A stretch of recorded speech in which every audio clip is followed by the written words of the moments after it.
Welcome inside Studio B. Tonight, a recap of College Game Day's visit at WSU. And an in-depth look into just how lit the Palouse got this weekend. And the search for a WSU legend continues. Murrow News 8 starts now.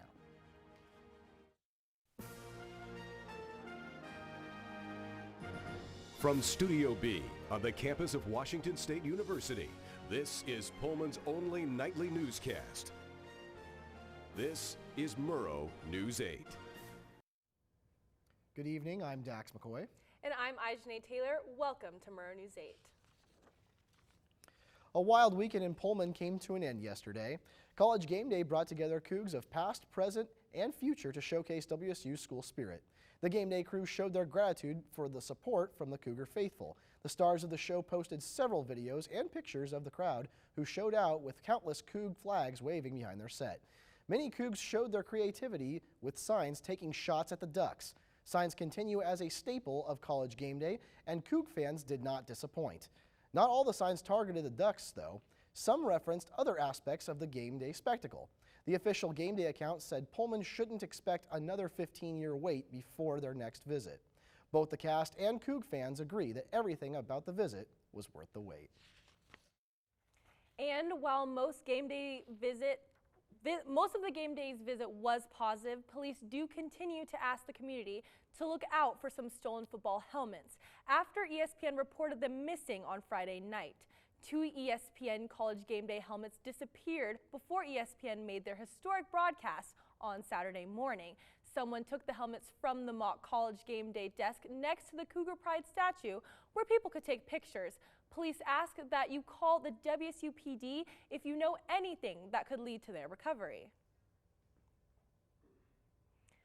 Pullman got crazy after the College Game Day victory over number 12 ranked Oregon on Saturday. Patrick Girardis joins us live outside Martin Stadium to explain what police had to deal with. Patrick?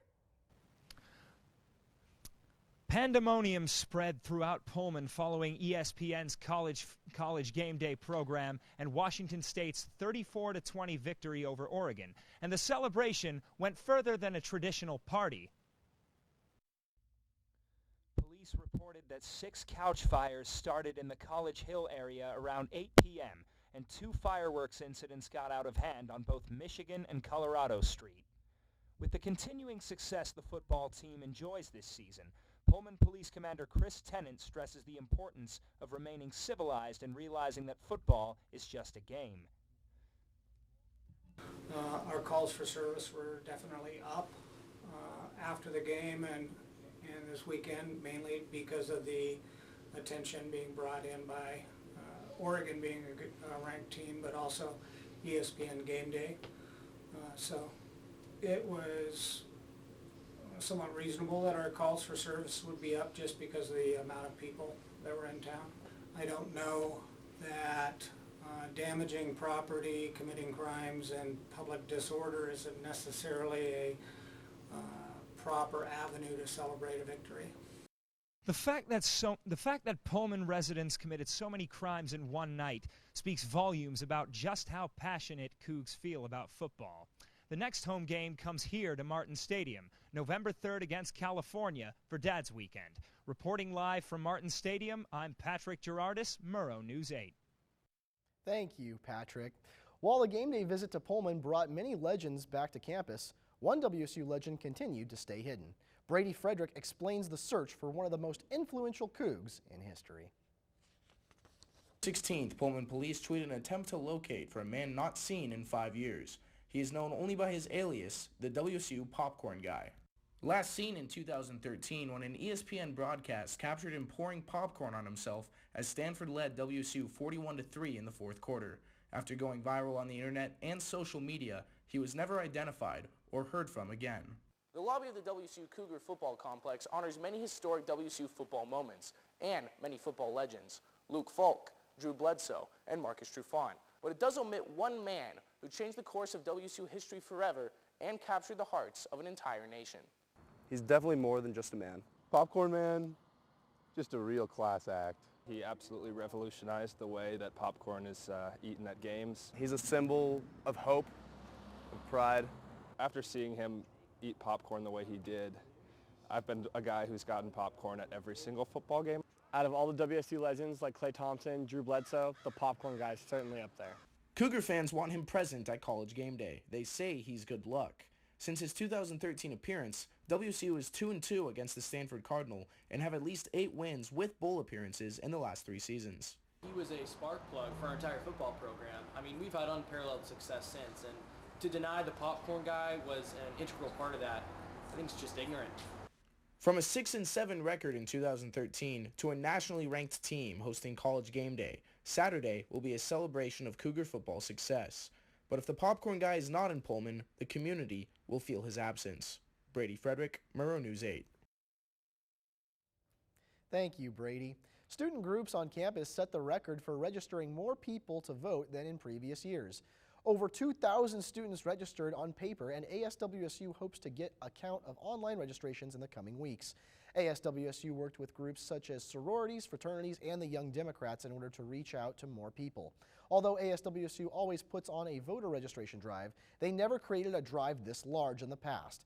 The Young Democrats have also helped voter registration, but found success this year because of an increase in volunteers who participated. Well, when we come back, how you can make a difference in the community. And differences you can expect between WSU and U of I concerts when Murrow News 8 continues.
Well, it seems like one WSU tradition spread like wildfire over state lines this past weekend. The football victory celebration of burning couches made its way into Idaho. Moscow firefighters responded to one incident on 4th Street near the University of Idaho campus on Saturday night. The fire followed the Vandals' victory over Southern Utah during their homecoming weekend. Victory couch fires began around 2 years ago on Pullman's College Hill after Cougar football home games were won. Here on campus, we saw 6 couch fires after WSU defeated Oregon. Another way that these two universities seem to compete comes with the hosting of concerts. Abby Tudor talked with both the Washington State University and University of Idaho student entertainment boards about what makes these two groups unique. Washington State University's Student Entertainment Board brings in up-and-coming artists and hosts concerts for students and the public. This week, they hosted a listening party for students to find new music and get student input on what artists they want to see. I just want to throw some dope shows this year for students here at WSU. Student input has like a really big influence on the decisions that I make. I mostly look to Twitter and like Google Trends to see who's like really popular in the area. Washington State University's SEB spends $10,000 to $15,000 on average on each concert, but compared to University of Idaho, that amounts to nothing. The University of Idaho spends 3 times as much money on concerts as Washington State University does. Here's a look at what 3 times as much is. This is $10,000 represented, and this is $30,000 represented, which is what University of Idaho spends at a minimum on their concerts. We really do try to bring up and coming artists. When we got Macklemore, literally just as he was peaking a few years ago, and it was bananas. We drew 9,000, and that's a really big crowd for us. Both student entertainment groups seem to look for artists that interest students. Abby Tudor, Murrow News 8. Thanks, Abby. Did you find game day a little hotter than expected? Yeah, I did find it a little hotter than expected. And speaking of that, after the break, we will find out with Jenny Power what you should expect in your forecast.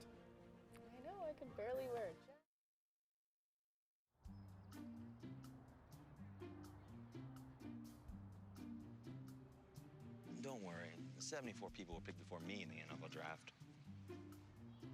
To fight childhood obesity, United Way and the NFL are helping kids play at least 60 minutes a day. Okay, time for the team obstacle course.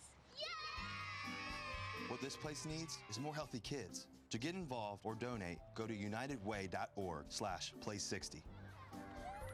Now I get it.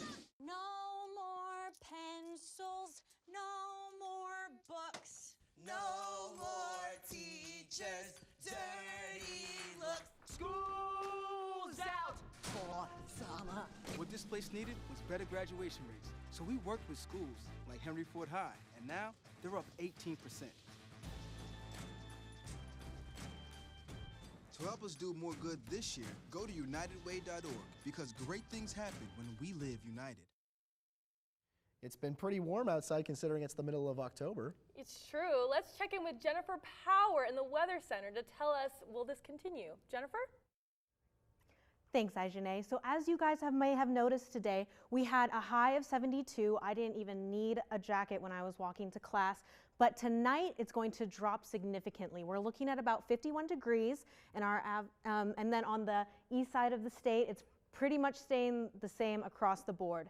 We've got Spokane with a high of 68 and a low of 39. Same in Wenatchee, we've got a high of 65 and a low of 42. And then tomorrow morning, it's going to be 68 degrees, and then it's going to drop to 54 in the evening. So these are big changes for us in the weather. You might want to layer up just so that you can peel off the layers when it's hot outside, and then put them back on in the evening. And for the 5-day forecast, on Wednesday, we're looking at a high of 61. Same with Thursday and Friday. We're staying pretty consistent across the board. If you're celebrating Halloween this weekend, we're looking at some pretty clear skies. Thanks, back to you guys. Thank you, Jenny. When we come back, did they fall for peer pressure? You know what may be why thousands of people jumped off a bridge in West Virginia. You won't want to miss this.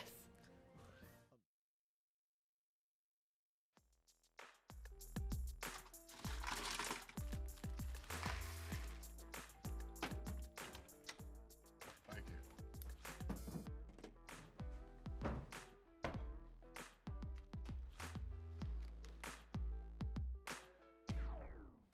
You got a king? Go fish. The smallest moments can have the biggest impact on a child's life. Take time to be a dad today.